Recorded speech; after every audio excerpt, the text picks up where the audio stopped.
This morning's hobby enhancement is morning shot.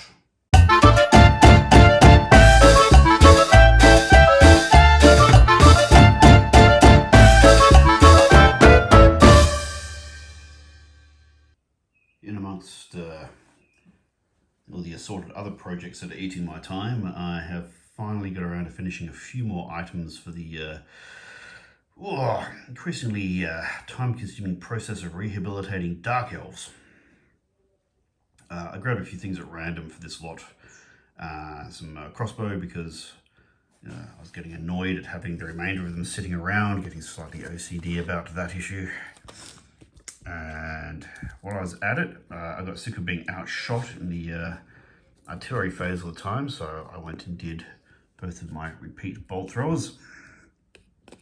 And then I wanted to do something completely different because I've been doing cavalry and infantry pretty much the entire way through this process. So I went and did this heroically convoluted piece of big miniature here. So a couple of things learned along the way. This lot out of the way. You'd think that by now painting a bunch of crossbow would be fairly straightforward, and it was. But I got the bright idea of spray undercoating the entire army in white, and in doing so forgot that I didn't need to do that for the crossbow because the colours I had on them already, so sort of half painted, those colours were fine to just paint right over the top. And the application of some spray base coat, or undercoat, had the effect of actually reducing some of the detail a little bit. For most of these it's not really noticeable, but there are a few where, I think this is probably as good an example as any, where the chainmail has become just a little bit less defined than it would normally be, because previously all I had to do was just dry brush over the top of what was already there, neaten up a bit, slop some wash on it, and that's fine. And while the spray undercoat was very light, you can see that it's actually filled in, because I've then had to paint over it with silver again, of course, before doing the wash, and that means that the depth of detail has been lost in some of these miniatures. It's not so bad that you can tell on the tabletop, particularly if I sort of launder them by mixing and matching with the other crossbow units. But anyway, so that was an unnecessary error. But you know, at the end of the day, nobody's going to notice except me. And outside of telling everyone who watches this, I'm not going to tell anybody. So fuck it, who cares? Moving on. So I had a crack at the bolt throwers. Now I love this miniature. This is one of the best artillery miniatures in the entire game, I think. So I've stripped these metal figures back to base, back to metal, and disassembled them, cleaned up all the gunk, all the old glue, and then reassembled them from scratch, rebased the miniatures. I put these on I just an Old Games Workshop round base because I figured the miniature might be a bit fragile.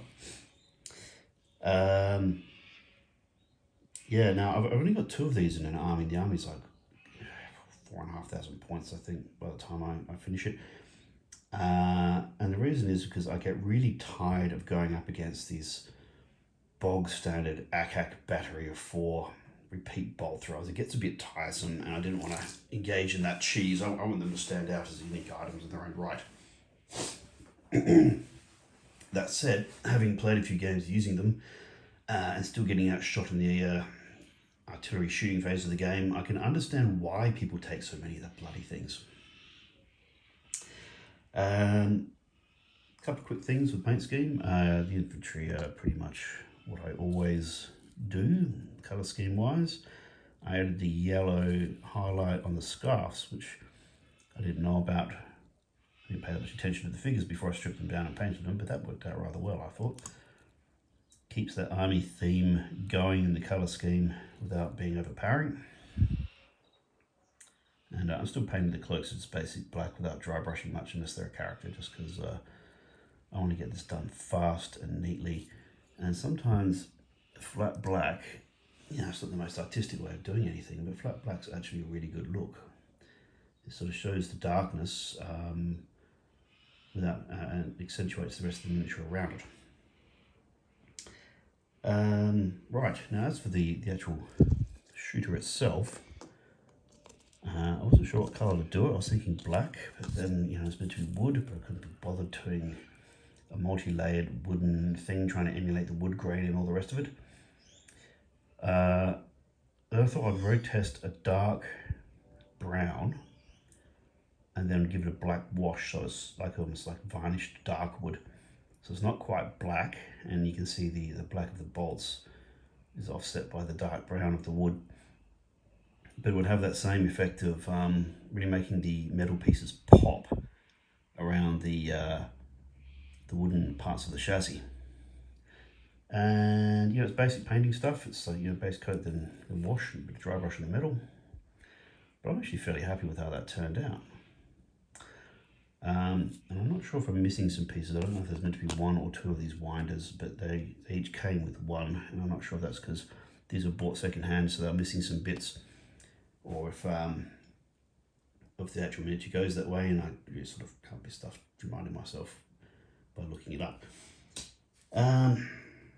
Right, so those have come out okay. They're complementing the army nicely. I wanted to do something a bit different before I dive into the next block of infantry. I've got another 35 odd Corsairs I've got to do. So to get used to painting nooks and crannies, I painted this. Now, this thing's annoying to paint. It really is a bundle of nooks and crannies. The model wasn't quite complete. It's actually missing a wheel. I did think about getting one 3D printed, but it's an awful lot of faffing about, finding people who've got the time and the patience to go and find that. I thought about putting an alternate wheel on there, but that would look even worse than having it missing. And I figure at the end of the day, it's battle damage. It's a rehabilitated army. It's got, you know, issues and chunks all over the place. Let's not fuck around, let's just get on with it. I put it on a base because it should have, you know, it's Warhammer, it should have a base marking out its edges, but also yeah, helps the thing stay in one piece. And after I had done the bolt throwers, I thought, you know what, I might try that same scheme on this device. But I don't want it to look like everybody else's, and I didn't want the whole thing to be made of metal, because you know, unless that's been done before. So yeah, I used the same dark wood and metal paint scheme. So it's a dark brown with black wash over the top and no dry brushing, no highlights or anything. And it does have the effect of making certain other bits, other colours pop. So that's okay. I did even the inside there, there's a dude holding up the cauldron. So I did him in the dark brown as well, and you can see the black puts just enough shading into the dark corners there that works without needing anything further. Better artists than me would do something much fancier, but I'm trying to get a decent look with relatively straightforward techniques. And my thinking on this is that not all altars are built the same. This one's built on a ship, and it's picked up and put onto a ship and put off the ship onto the ground as the Corsair army goes around doing its thing. They just happen to have taken some witch elves with them because, well, why not? I mean, are you going to say no? And I figure not everybody's got the same amount of money. You know, if you're in the capital Hag Grief or whatever the hell it's called, then yeah, sure, you'd have a steel and gold and bells and whistles altar with all the things going on. But the people who don't have that are going to make one out of whatever resources they have to hand. I figure on a ship, you're going to have a lot of wood to hand. Then you forge the metal around it. In a bit the same way that swords were never really a common item on a battlefield because they're too expensive to make, so people have spearheads on a stick. So yeah, so they've got a wooden altar. What they have done right is probably leaf, brass metal leaf over the top of important statue if I'm going to follow the logic of what I'm banging on about here. We have this fella. Now, people tend to go to great lengths to paint these things in complicated ways, and I think, yeah, okay, that's cool. Definitely respect that sort of time and attention and skill set applied to the miniature. But I had this plan from the outset to do Kane in this bronze look, a weathered bronze look. It might have been a brass color I used in the end, but either way, it's metallic with green wash to show the oxidization as it gradually wears over time. So I did that. It actually took very little. It's base coat, wash, and then a very, very light dry brush over the top. And all of these items controlled very carefully, so I didn't splash onto the base, and so that I didn't have to do multiple layers or muck it up. So it did take a bit of time and attention just to do it right. That's what it looks like from the back. Now, as evidence that I thought this through in advance, this is the centerpiece of the army with the brass and everything going on. But while I've been at it, I've been designing it so it's going to fit into the same army theme. There's a reason I blue tacked this guy. He doesn't stand up by himself. Yeah. Which will prop you up, son. There you go. So all the standards in the army have got the same color of bronze with oxidization going on. And even the what would normally be brass wind instruments have got the same color scheme. So the general idea is that this is one of the army theme colors again. You know, the blue across all the animal cloaks, the black for all of the clothing, including any clothes not made out of a Dead Sea creature, the yellow highlight, and the oxidized bronze theme color that goes through anything which is a standard or a musician. Specialized weapons on these witch elves and also on my assassins, all of which is tying it back to the centerpiece of the army and that dude on top. So that milestone has finally been reached. Got no idea how many points I'm up to now. It's well over 3,000. It's probably 3,500 maybe, give or take, 3.5. And at some point I will mix this in with a bunch of witch elves and see what it looks like as a unit. In fact, you know what? I might do that now. Okay, and here's what it looks like with a unit of 24 witch elves walking around with it. It's self-propelled, as it turns out. It magically hikes about by itself, so the girls don't need to push it. So that's most of my witch elves. It'll probably be a few more when you chuck a character or two in. I've got another spare witch elf, so I've got 25, so I can have a block of 5x5 without needing a character.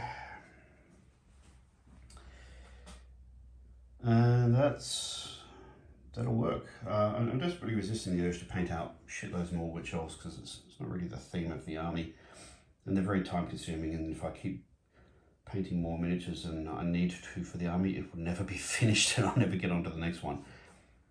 I've got a bunch of executioners and blackguard from Nagaroth, whatever the hell they're called, which I'm desperately resisting painting because they're beautiful old school metal miniatures, but they're not part of the army theme. And I'm really only interested in the Corsair theme for this Dark Elf army. So yeah, I'll probably sell those other ones to buy something else, but anyway, in the meantime, that's this part of the army complete. All the crossbow done, all the bolt throws done, so that whole section is done and dusted. And with the completion of this guy, I've got my army centerpiece, and the witch elf investment is completely done. And now I'm going to decide, do I really want to do up 35 Corsairs and lose what's left of my sanity, or should I do something a bit more manageable? Anyway, we'll find out later. In the meantime, thanks for watching. Feel free to hit like, subscribe, make a comment. Tells YouTube to show more people this stuff. And I think for now, it's time to have more coffee. Call call it a day.